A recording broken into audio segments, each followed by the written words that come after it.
So hello friends, a very good evening to all of you. So here in this video, we are going to discuss about a recently released report that is Recipe for a Livable Planet. Okay, this report deals with the greenhouse gas emission from which sector? From agriculture sector. Okay. So first, let's answer the question here. Which institution recently released a report titled Recipe for a Livable Planet? So the correct answer here is World Bank. World Bank has released this report. Okay. So here, because this global warming and climate change is part of your agriculture syllabus in Nabard, in your agriculture syllabus, this topic is mentioned in very detail. So therefore, we will be looking into some detail of this report, also some facts that are given in this report. So first of all, let me explain you. World Bank has released. Okay, but the authority on climate change in the world is IPCC. Okay, full form is International or Intergovernmental Panel on Climate Change. Okay, it conducts research and advises the measures to control greenhouse gas emission or to control global warming. Okay, this is the international authority on the climate change. But World Bank has released the report, and it has adopted a different approach when it comes to GHG emission from agriculture. According to IPCC, it considers direct greenhouse gas emission, only direct one. Direct greenhouse gas emission from agriculture, forestry, and other land uses related to agriculture. Okay. For example, in agriculture, tillage operations causes the release of greenhouse gases. Paddy cultivation causes release of greenhouse gases. Livestock rearing causes release of greenhouse gases. Okay, and on-farm power consumption causes release. Deforestation for agriculture, okay, causes release of greenhouse gases. All these things are directly involved in emitting greenhouse gases. All these things are considered in this AFOLU concept of IPCC. And according to this, 22% of the total greenhouse gas that is released into atmosphere due to human activities is from agriculture sector. Okay. But World Bank says that why not include the indirect emissions also? For example, why not include the greenhouse gas that is emitted during storage of food grain? Why not include the greenhouse gas emitted during transport of food grain? Okay, or during processing of foods. Okay, or during decomposition of food, or during consumption of food. Okay, all these things were not included in the IPCC concept, and World Bank has said that we should also include these things only. Okay, they are only related with the agriculture. So according to this new concept of World Bank, okay, this new concept is called GHG emission from agri-food system. Agri-food system. Okay, IPCC concept is AFOLE. Okay, so here, if you consider total agri-food system, what the World Bank is saying, then the contribution of agriculture in greenhouse gas emission goes up from 22% to around 30%. Okay, so this is the figure that the World Bank has given in this report. It has also suggested the measures that should be taken to prevent the greenhouse gas emission from agriculture sector, and it has said that $260 billion is required to stop this. And if you invest this amount, we can achieve net zero emission from agriculture in till 2050. If the annual investment is this. Okay, so it has also said that this amount is only 2 times the amount of subsidy that different governments are currently giving for agriculture. Okay, it is only saying that you have to redirect the subsidy. What? Redirect those subsidies and give more subsidies to greener practices, okay? The practices which reduces the greenhouse gas emission, or the practices which helps in carbon sequestration, okay? Carbon sequestration is taking the CO2 from the atmosphere and storing it in a stable manner, okay? All the plants take CO2 from atmosphere. It means that they are a sink for the carbon dioxide from the atmosphere. If you do not, if you prevent that the biomass, that is the plant biomass from decomposition, you are actually doing carbon sequestration. Carbon sequestration has been covered in previous videos, I think. Okay, I think in the fourth video, we have dealt with this when we were dealing with the biochar. Okay, that has been dealt there. You can watch that video also. We'll get a full information here. If I go on explaining this video will become very long. Okay, so where were we? So redirect the subsidies, okay? Give subsidy for greener initiatives. Okay, there are other options that has been suggested by World Bank that we will discuss while discussing the PDF here. Okay, so the total CO2 emission, or we can say total anthropogenic CO2 emission. Anthropogenic means human induced, okay? Total anthropogenic CO2 emission per year currently is 51.9. Remember this figure, okay? This is same for World Bank and IPCC. World Bank has only changed the approach for the emission from agriculture, okay? But the total greenhouse gas emission is same in both the reports. In fact, World Bank has cited the report of IPCC only, okay, in this data, okay? So here, total 51.9 gigaton of CO2 equivalent is released every year due to anthropogenic or human-induced activities. Okay. Out of this 51.9 gigatons, 16 gigatons is released from agri-food system. Okay, the new approach of World Bank is saying about agri-food system. Okay, so this constitutes 30%. Okay.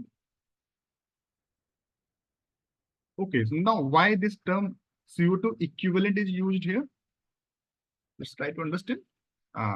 You know that greenhouse gases are those gases which prevent the infrared radiations from leaving the earth.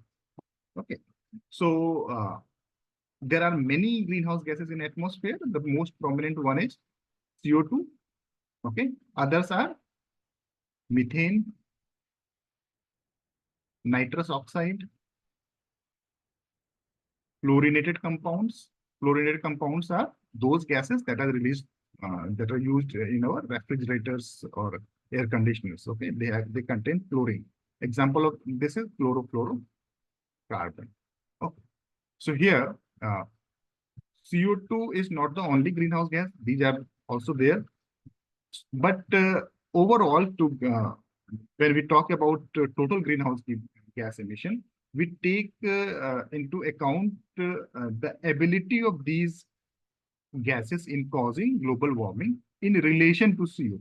For example, one methane molecule is equivalent to 80 carbon dioxide molecules. Okay, its global warming potential is very high as compared to CO2.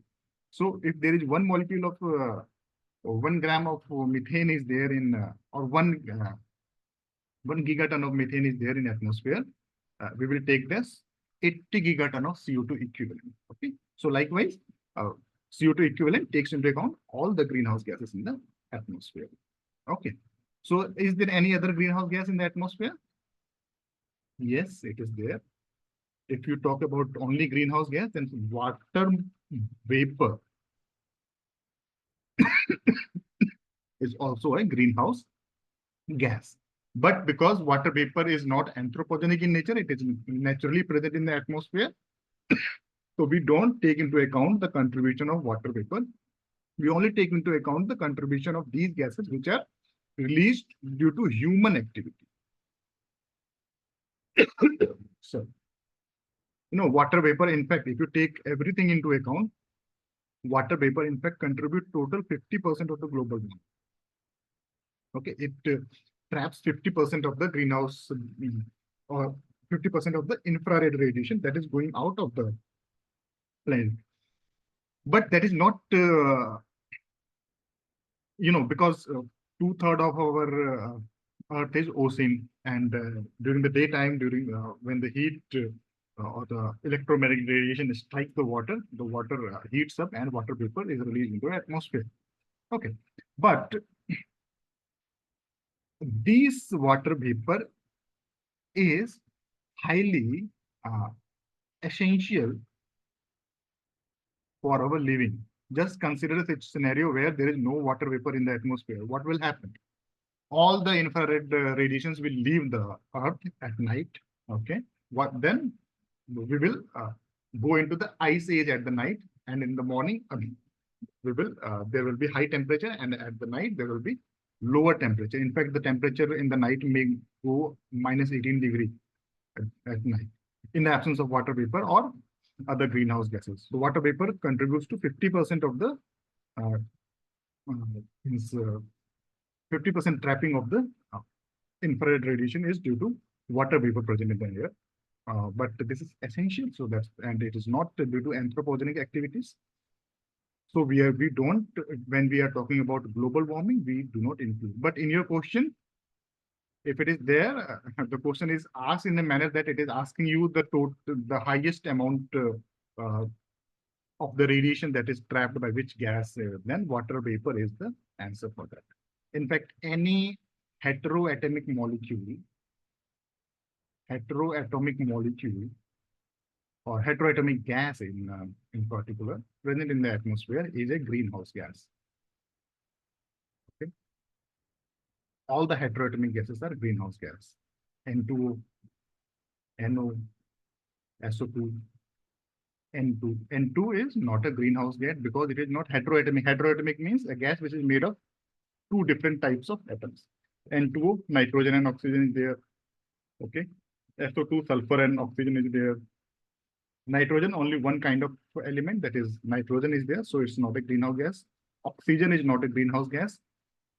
Ozone is a greenhouse gas. Here is the test. This is the only one homoatomic, but why heteroatomic? I have told you because heteroatomic molecules generally have asymmetry. Is asymmetry in their structure, so therefore they absorb these radiations. And ozone also have an asymmetry in its structure. 3 oxygens are there. It is not linear, so therefore it also absorbs. Okay, this is the exception, so you need to remember. Other than this, helium, not heteroatomic.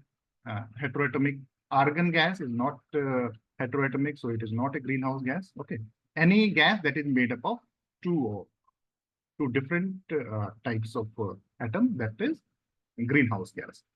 Carbon monoxide, it is a greenhouse gas, but very slight greenhouse effect is due to CO, carbon monoxide. Okay, so that's all about this. Just look at the PDF now.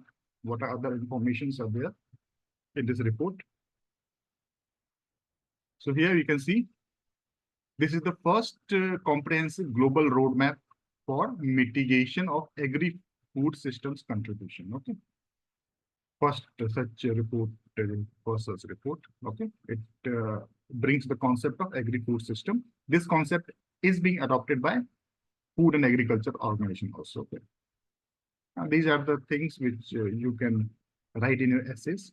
But for prelims and objective, this is the important information: 51.9 gigaton of CO2 equivalent, out of which agri-food system is 16 gigaton CO2 equivalent. That is 30.8% of the total. 75% of the greenhouse gas emission from agriculture is from developing countries. Okay, first is China, second is Brazil, third is India. Okay, and emission from agriculture is very damaging because it mostly includes methane.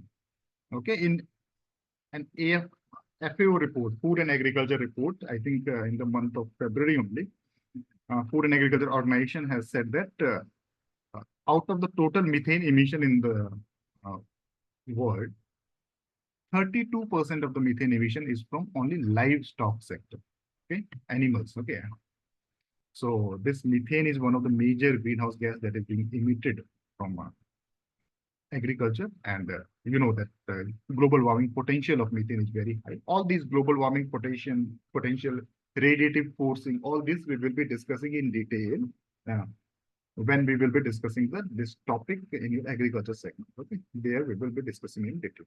Here we are just looking at the important facts that are present in this report. US dollar 260 billion is required. Okay, so total agriculture is there. This is not that important. You can read it, self-explanatory. Out of the total emission in agriculture, direct on-farm release is 45.6%, and the release from activities outside the farm, like waste disposal, transporting, processing, that is 33%, and land use change, like deforestation and all those things, that contributes 20%. Okay, this table is more okay. Sector-wise, activity-wise, actually, livestock related activities, 25.9% of the total greenhouse gas emission from agriculture sector is from livestock. Okay, so this is a very big number. Okay, land use changes like deforestation, it is 18%. Household consumption patterns, this is 40%. Okay, rice production, this is 4.3%. Rice production is also a major source of emission. Okay, in anaerobic conditions, in lowland rice where flooding is required, methane is released, and nitrous oxide is also released. Okay, we will discuss in the agriculture classes. Measures that has been suggested in this report is, these are the policy matters. In firstly, enhance private sector investment, repurpose subsidies, implement policies to help development of low emission technologies. Okay, new policies for low emission technologies. And they are self-explanatory. Investment and policy initiative, enhance public participation in transition. Yeah, public awareness and participation is this particular thing is all the recommendation. Public participation is very essential to bring any change in any sector. Promote carbon sequestration. Okay. Initiatives, mitigation options are there. Better livestock feeding. Okay, if you change the feeding of the livestock, methane emission will reduce. One feed for the livestock was developed by ICR only, that is Harit Dhara. Okay, that is an anti-methanogenic feed. Okay, this reduces the activity of certain bacteria in the gut of the rumen of the livestock. So the methane release is reduced. So this is a feed developed by ICR. Okay. Fertilizer management, fertilizer application also releases greenhouse gas, nitrogenous fertilizers. Okay, are there. We will discuss the mechanism during our agriculture classes. Better water management. Okay, yes, in anaerobic condition, methane is released. Methane from rice field is released. See, if you give intermittent irrigation, do not flood the field at once. Give intermittent irrigation or use SRI method, or go for upland rice where flooding is not required. All these measures can be adopted and promoted by the government as well. Reduce food loss. If you reduce the food loss, automatically the demand will decrease. The pressure on agriculture to produce extra food will decrease, and automatically the CO2 emission will decrease. Okay. So these are all the measures that has been suggested. Now, if you are studying the report of this World Bank, we also need to remember some of the stats of IPCC. Okay, this is the percentage contribution from different sectors according to IPCC. Energy sector contributes 34% of the total greenhouse gas emission. Industry sector 24%. Energy sector means electricity generation and all those things. Agriculture 22%. I have told you already. Transport 15%. So if you exclude the transport emission that is for agriculture transport and include those emission from those transport in agriculture, then it will go up to 30%. It will increase and this will decrease actually. Okay. From building 6%. Okay. Now the major greenhouse gases in atmosphere. 75% of the global warming or greenhouse effect is due to CO2. Here we are not including water vapor. Okay, all these gases are due to anthropogenic emission. So 75% contribution is CO2, 18% is methane, nitrous oxide 4%, and fluorinated gases 2%. Okay, so these data you need to remember.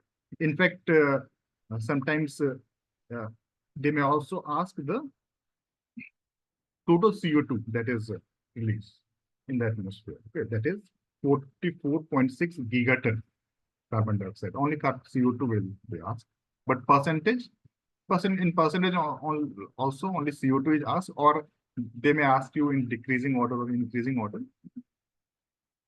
But all I want to say is that these two tables are very important. You need to remember, and these things don't change overnight. Okay, so this will remain significant. This data will remain significant till your examination. So remember this.